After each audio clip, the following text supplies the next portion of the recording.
میرے بھائی بہنوں، اس رات میں سارے رمضان میں بخشش ہوتی رہتی ہے، لیکن اس رات میں 4 آدمیوں کی بخشش نہیں ہوتی، باقی سب کی ہو جاتی اہل ایمان میں سے۔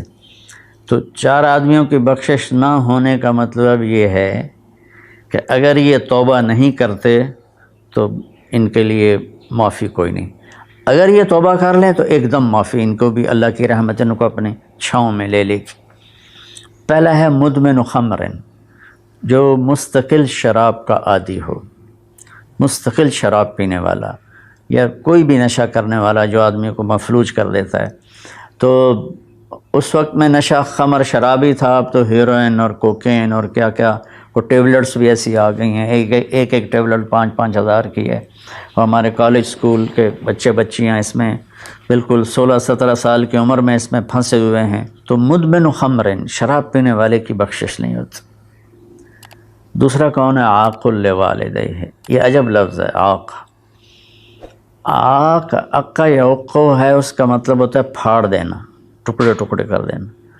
تو اس سے مراد وہ اولاد ہے جو مسلسل نافرمانی کر کے ماں باپ کے دل کو توڑ دیتی ہے اور چیر دیتی ہے۔ ایک ہوتا ہے کبھی کبھار آواز بلند ہو جانا، وہ تو ایک فطری چیز ہے کہ بیٹے کی آواز ماں کے سامنے بلند ہو جائے، باپ کے سامنے بلند ہو جائے، بیٹی کی آواز ماں کے سامنے بلند ہو جائے، باپ کے سامنے بلند ہو جائے، یہ نیچرل ہے، اس کو نافرمانی نہیں کہتے۔ یہ ایک وقتی طور پر ہوتا ہے، پیچھے وہ ان کو پھر بیٹے کو خیال آتا ہے تو وہ معافی مانگتا ہے جا کے، بیٹی کو خیال آتا ہے وہ معافی مانگتی ہے جا کے ماں سے، تو ان کو نافرمان نہیں کہتے۔ عاق وہ مرد، وہ عورت، وہ لڑکا، وہ لڑکی جو اپنے باپ اور ماں کے دل کے ٹکڑے ٹکڑے کر دے۔ آپ سے پوچھا گیا تھا یا رسول اللہ قیامت کب آئے گی؟ آپ نے فرمایا اللہ کے سوا کوئی نہیں جانتا۔ آپ نے فرمایا تو کوئی نشانی؟ تو وہ پوچھنے والے نے عرض کیا یا رسول اللہ کوئی نشانی بتا دیں، تو آپ نے فرمایا جب تم یہ دیکھو کہ بیٹیاں ماؤں سے نوکروں جیسا سلوک کریں، یا خاص طور پر بیٹی کا لفظ استعمال کیا، بیٹے کا نہیں، کہ بیٹے عام طور پر ہی سرکش ہوتے ہیں، بیٹیاں عام طور پر فرمانبردار ہوتی ہیں۔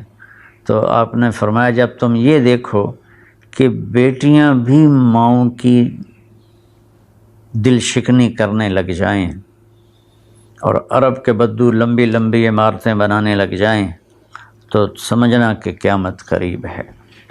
تو میں یہ بچیوں سے خاص طور پر کہتا ہوں کہ یہاں اللہ کے نبی نے بیٹوں کا ذکر نہیں کیا، بیٹیوں کا ذکر کیا ہے، کہ جب یہاں تک نوبت پہنچ جائے کہ بیٹیاں بھی ماؤں کے ساتھ نوکروں جیسا سلوک کریں تو پھر قیامت قریب ہے۔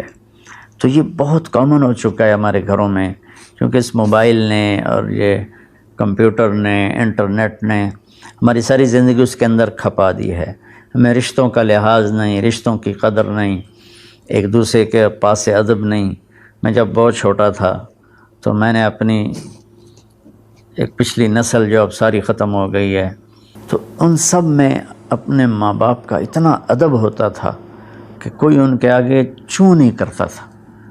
میں نے اپنے دادا کے بھائی کو دیکھا ہے، دادا کو میں نے بس ایسے حلیہ، ایسے کہ ہیولا سا ہے بھائی، یوں شکل تھی لیکن وہ یاد نہیں، دادا کے بھائی کو دیکھا ہے۔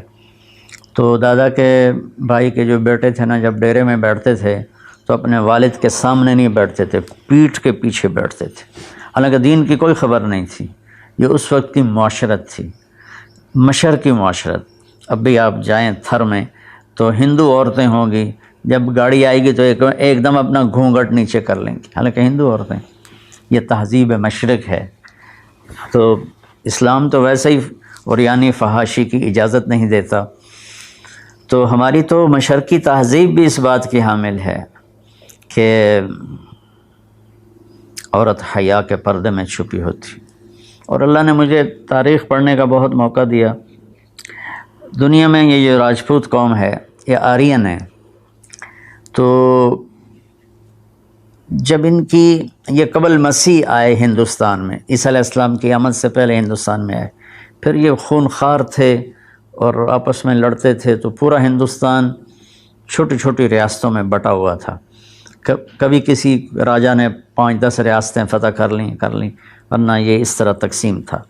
تو یہ دنیا کی واحد قوم ہے، جب انہیں یقین ہوتا تھا کہ ہمیں شکست ہو جائے گی تو وہ سب سے پہلے اپنی بیٹیوں کو، بیویوں کو، ماؤں کو قتل کر دیتے تھے کہ کوئی ہماری بیٹیوں کی عزت سے نہ کھیلے، ہماری بہنوں ماؤں کی عزت سے نہ کھیلے۔ پھر جا کر لڑتے تھے، اور عام طور پر جس کو شکست ہوتی تھی وہی ایسا کرتا تھا اور اپنی جان دے دیتے تھے۔ میں چھوٹا سا واقعہ سناتا ہوں کہ مراٹھوں نے ایک قلعے پر حملہ کیا، شیر گڑھ اس کا نام تھا۔ تو اس کا جو راجہ تھا وہ راجپوت تھا، اس کی طرف سے اورنگزیب کی طرف سے وہ وہاں اس قلعے کا وہ حاکم تھا، لیکن تھا ہندو، اودے سنگھ اس کا نام تھا، اور اس کی 18 بیویاں تھیں۔ تو مراٹھوں نے اس پر حملہ کیا، تو رات کے اندھیرے میں حملہ کیا، تو سارے 5000 کی فوج تھی، ہندو مسلم کٹھے، وہ شرابیں پی کے پڑے تھے، وہ 300 آدمی اندر گئے، ان کو اکھاڑ دیا۔ تو اودے سنگھ کو جب پتہ چلا کہ میدان ہاتھ سے نکل گئے تو اس نے اپنی 18 بیویوں کا سر قلم کر دیا اور پھر آ کے نیچے لڑا اور خود بھی مارا گیا۔ یہ ایک ثقافت تھی، تہذیب تھی۔ تو اب ہماری ساری وہ اختلط الحابل بالنابل، اچھا پانی اور گند گٹر کا پانی آپس میں مل گئے ہیں۔ تو ہماری تو آپ نے تہذیب دیکھنی ہو تو آپ یہ ادھر جا کر سندھ میں دیکھ لیں کس طرح عورتیں اپنے گھونگھٹ میں رہتی ہیں۔ تو میرے بیٹوں بیٹیوں، حیا بہت بڑی چیز ہے، بہت بڑی دولت ہے۔ چونکہ ہم قرآن نہیں پڑھے، اللہ کے نبی کو نہیں پڑھا، تو مختلف قسم کی چیزوں سے ہم متاثر ہو کر اپنا وجود بھی گم کر بیٹھے ہیں اور اپنی تہذیب بھی مار بیٹھے ہیں۔ تو دوسرا شخص جس کی بخشش نہیں، وہ ہے جو ماں باپ کے دل کو ٹکڑے ٹکڑے کر دیتا ہے۔ تیسرا ہے قاطع رحم، جو رشتوں کی پرواہ نہیں کرتا، رشتوں کو توڑتا ہے، بدتمیزی کرتا ہے، گالی گلوچ کرتا ہے، اور کبھی بھائی سے لڑتا ہے، کبھی ماں سے لڑتا ہے، کبھی باپ سے، کبھی چچا سے، کبھی تایا سے۔ ماں اور باپ سے جتنے رشتے بنتے ہیں نا، وہ ذوی الارحام کہلاتے ہیں۔